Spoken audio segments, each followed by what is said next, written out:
घोसी विधानसभा उपचुनाव को लेकर डॉक्टर शाहनवाज ने कही बड़ी बात। खबर है उत्तर प्रदेश के मऊ की, जहां 24 अगस्त 2023 को घोसी विधानसभा उपचुनाव को लेकर बीजेपी के कद्दावर नेता डॉक्टर शाहनवाज ने मीडिया से बात करते हुए कहा कि भारतीय जनता पार्टी सबका साथ सबका विकास की नारा देकर सबकी कल्याण करती है तथा प्रधानमंत्री नरेंद्र मोदी और मुख्यमंत्री आदित्यनाथ योगी किसी के साथ कोई भेदभाव नहीं करते।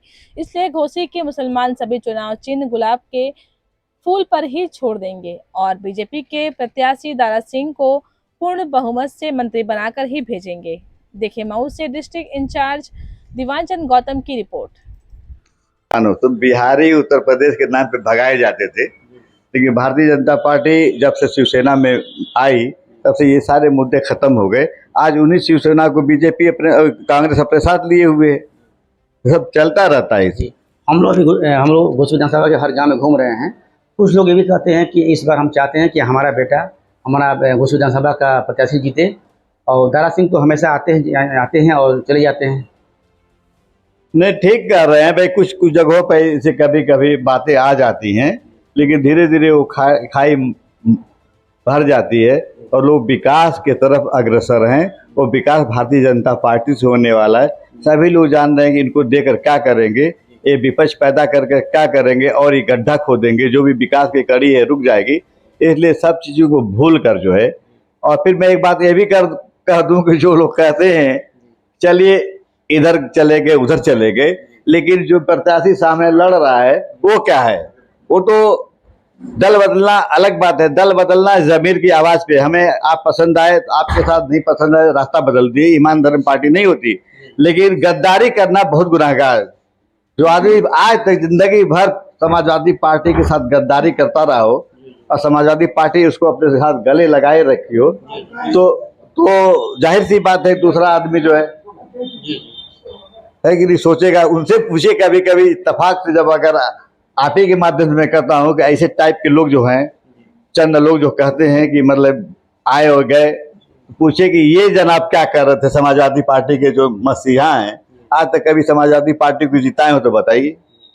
अखिलेश यादव ये भी कहते हैं विधानसभा में ओपी राजभर को कि भाई ये भाई साहब, ये भाई जो भाई साहब बैठे हैं ओपी राजभर जी, इनकी जो पार्टी का नाम क्या है, ऐसा क्यों? भारतीय समाज पार्टी हमारे एनडीए का एक अंग हो गई है, तो उनके साथ एक जातीय समीकरण है, उसको कोई नकार नहीं सकता है। एक ताकत उनके पास है, तो वो ताकत हमारे साथ आ गई है। और वो अलग उनका एक अलग जो है पार्टी है, जिससे अभी सपा में चले गए तो बहुत अच्छे हो गए, बीजेपी में आ गए तो खराब हो गए, अभी फिर सपा में चले जाए तो बहुत अच्छे हो गए। यार ये सब नाटक बेकार है। सम्मान दोगे तो सम्मान पाओगे सब। जो फिर बीजेपी उनको सम्मान देने लगी, फिर उनके साथ चले आए, इसमें क्या बुरा है बताइए। घोसी विधानसभा में नंबर 1 वोटर है रावत समाज, तो क्या ओपी राजभर के आने से पूरा वोट पड़ेगा?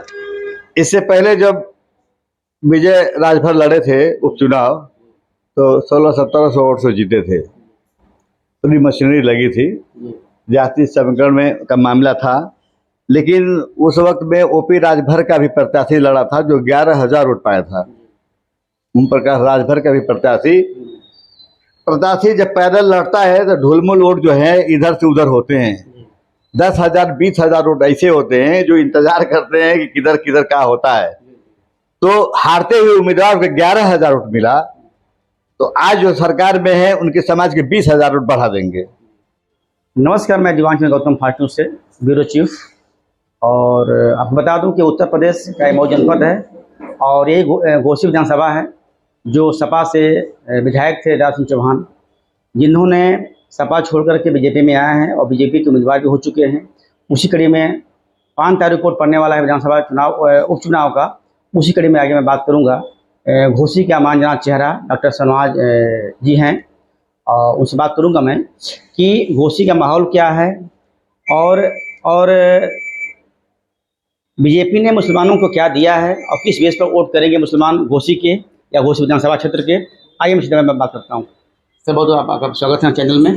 आपको और आपके चैनल को और आपके चैनल के माध्यम से जो हमारे दर्शक लोग हैं जो सुन रहे हैं, उनको बहुत बहुत धन्यवाद और आदाब। आप इसमें सर आप घोसी के आप निवासी रहने वाले हैं और आप घोसी का आप एक नाम चिन्ह आपने चेहरा आप बन गए हैं। आखिर में कौन सा आपने काम किया बीजेपी में कि आपको पूरे प्रदेश आपको आजकल आप सबको जुबान पर आपका नाम है। भारतीय जनता पार्टी में 15 से मैं शामिल हुआ। माननीय मंत्री श्री दारा सिंह चौहान जी तब मंत्री नहीं थे, एक से MP हो गए थे, तो उनके साथ ज्वाइन किया। और मैं जब बीजेपी में गया, बीजेपी के करीब हुआ, तो पहले तो आदमी डरता दहशत में था कि हम इस पार्टी में हैं, हमारी कौम जो है पता नहीं हमें स्वीकार करेगी नहीं करेगी। लेकिन जानने के बाद मुझको बहुत मज़ा आया और भारतीय जनता पार्टी के लोगों ने मुझको बहुत प्यार दिया। अल्टर पार्टी के लोग ये भी कहते हैं कि बीजेपी हिंदू मुस्लिम करके लड़ाती है। जैसे अभी पिछले महीनों मणिपुर में दंगा हो गया, हरियाणा में दंगा हो गया, कितनी गाड़ी फूकी गई, कितने की जानें भी गई। तो इसको कैसे आप देखते हैं? लोग बदनाम करते हैं कि सच्चाई की क्या है? देखिए, जब भी पार्टियां स्ट्रांग होती हैं, मजबूत होती हैं, तो खुराफाती तत्व उसको कमज़ोर करने के लिए, बदनाम करने के लिए ये सब काम करते हैं।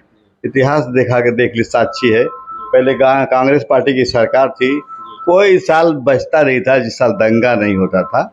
हैं, लोग दंगा कंट्रोल नहीं, तो उसको थोप देते थे अपोजिशन पे। हम तो ये भी नहीं थोपते।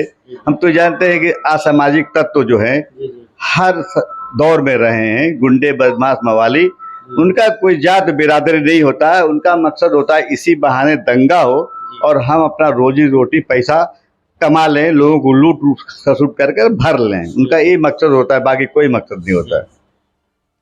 ये जो राष्ट्रीय पार्टी है जिसको बोलते हैं यहाँ के पंजाब कांग्रेस, वो कहती है कि बीजेपी ऐसी पार्टी है कि बीजेपी में लाख आप करके जाओ, गुनाह करके जाओ आप, और इन्हें क्वेश्चन में उसको आप कह सकते हैं वॉशिंग मशीन।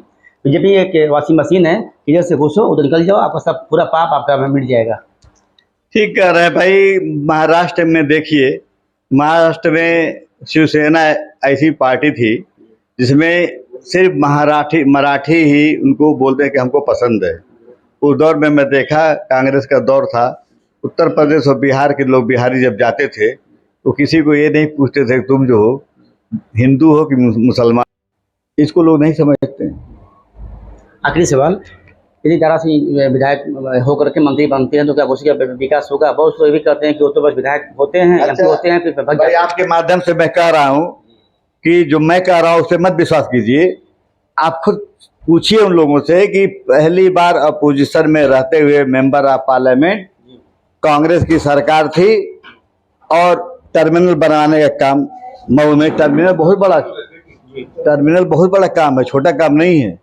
मऊ का टर्मिनल इनके बना और उन्होंने ट्रेन शुरू कर दिया दिल्ली तक, महाराष्ट्र तक। वही बढ़ते बढ़ते सारी चीजें आ गई दौरी घाट तक। अभी गोरखपुर भी जब ठहरने का अड्डा मिल जाता है तो बढ़ने का भी रास्ता मिल जाता है। तो ये उनका बनाया हुआ है, बहुत बड़ा काम है। और कम से कम 20-3200 करोड़ रुपया उन्होंने लगाया था। एक बार यहाँ खोज करवा रहे थे वो कि गैस और पेट्रोलियम का है यहाँ मादा। अपनी मऊ की धरती पे हमारे नीचे भूगर्भ वैज्ञानिक आए हुए थे, टेस्टिंग कर रहे थे, लेकिन संजोग से फिर उस वक्त सरकार इधर उधर हो गई, सारी प्लानिंग जो है ठप हो गई। नहीं तो इनकी सोच बहुत ऊंची थी। सत्ता के 45 वर्ष ये भी कहते हैं कि जो मैं 40 वर्ष हमको करते हो गए राजनीति, और जिस रोड को मैं बनाया रोड आज तक नहीं हुआ मरम्मत। अभी मैं आपको यही बताता हूँ, यही घोसी से नदवा सारा होते मोहम्मदाबाद, जब तक सुधाकर सिंह MLA रहे, एक बच्चा भी अगर जा नहीं पाता था। एक बच्चा एक घोसी से मोहम्मदाबाद नहीं पहुंच पाते थे। शायद पता नहीं आप कभी गए हो तो देखे होंगे, विधायक थे सुधाकर सिंह। और अब की सरकार हमारी है, उस सरकार में सड़कें देखी, चारों तरफ सड़कों की जाल है। कहीं 2-4 सड़कें नहीं भी बनी होंगी तो भी बन जाएंगी। आप ये विधायक रहे हैं मधुबन के, यहाँ पे बहुत काम किया इन्होंने, जो भी कहा वो कर दिया। काम की कमी नहीं है, गिनाने वाले लोग कम हैं, वो गिनवा नहीं पाते, मार्केटिंग नहीं उनकी हो पाती है, उसका उनको बहुत मलाल भी नहीं है, जनता उनसे खुश है। आने वाला लोकसभा चुनाव जो 24 के सामने है, क्या डॉक्टर सलमान अली कोरी बनते हैं उम्मीदवार, तो क्या आप बनेंगे? भाई देखिए, पार्लियामेंट में तो मैं भी चाहूँगा कि 85 में एक भारतीय जनता पार्टी एक मुसलमान दे, मुझे नहीं किसी को भी दे। एक बार मैं आपको चैनल के माध्यम से कह रहा हूँ, और माध्यम से तमाम झूठ फरेब लोग को तभी बोले मैं 1 करोड़ से 1 लाख से जीता रहा। यही लोग कहेंगे उनके प्रत्याशी 50,000 से जीतेंगे। जीत तो बीजेपी की निश्चित है, लेकिन मैं एक वाकया बता रहा हूँ मऊ का। जब मुख्तार अब्बास नकवी 92-93 में लड़े थे तो मात्र 200 वोट से हारे थे। उस वक्त बीजेपी की लहर थी नहीं, किसी की लहर नहीं थी, खाली भारतीय जनता पार्टी के नाम पे वो सिर्फ 200 वोट से मऊ से हारे थे इम्तियाज से। तो मैं अपने लोगों से कहता, यदि किसी पे हम लोगों को भी देंगे तो पूरा समाज जो भारतीय जनता पार्टी का जो मोदी जी के नाम पे जुड़ा है, योगी जी के नाम पे है, विश्वास के नाम पे जो है, जो एक नारा था सबका विश्वास, उसके नाम पे मेरे साथ अगर होता है तो फिर वोट का फासला बहुत लंबा हो जाएगा। एक सर और दिमाग में डाउट रहता है हम लोगों के कि आखिर में मोदी के नाम पर वोटर देगा कि ये जो उम्मीदवार है उसके नाम पर वोट देगा, ऐसा क्यों? भाई मैं तो जानता हूँ कि भारतीय जनता पार्टी योगी जी मोदी जी के नाम पे दे रही है, उनके कामों पे दे रही है, उन्होंने जन कल्याणकारी योजनाएं जो चलाई हैं उस पे दे रही है। अदर्स अन्य समाज जो छोटा छोटा बच्चा आ रहा है वो दारा सिंह के व्यवहार पे आ रहा है। तो कौन कौन समाज आप समझ ही रहे हैं, जैसे माइनॉरिटीज के लोग भी उनके व्यवहार को देखें, बोला ऐसा अच्छा आदमी अगर वहां जाता है तो वहां अच्छाई होगी तभी तो गया है। यादव वर्ग का भी उनके साथ जा रहा है, दे रहा, बहुत अच्छे यादव दे रहे हैं उनको। वो भी सोच रहा है कि आदमी बहुत अच्छा है, ये आदमी हमेशा झगड़ा लड़ाई थाना पुलिस करता है, जेल भेजवाता है, मारपीट करवाता है, ये आदमी बेकार है। तो वैसे लोग भी हमें उनके साथ आ रहे हैं। आखिरी सवाल, कितने वोट से विधायक बनेंगे दारा सिंह चौहान और मंत्री बन के आएंगे लेकिन घोसी विधानसभा में? अब मान के चले कि भारतीय जनता पार्टी के उम्मीदवार को पूरा उनका वोट जो है कम से कम 20,000 का जो फासला था दारा सिंह का, तो उससे ऊपर अन्य समाज जो जुड़ रहा है तो 40 से कम के नीचे की हार जीत नहीं होगी। इस तरह आप देख रहे थे घोसी विधानसभा के डॉक्टर सनाज अली जी को, और इन्होंने बखूबी मेरा जवाब दिया। बोले कि आने वाले 5 तारीख को बहुमत वोट से जीतेंगे दारा सिंह चौहान और मंत्री बनेंगे, और आने वाले चुनाव में जो भी हमको पार्टी सेवा करने का मौका देती है उसमें स्वीकार करूंगा। मेरी इंतजार से।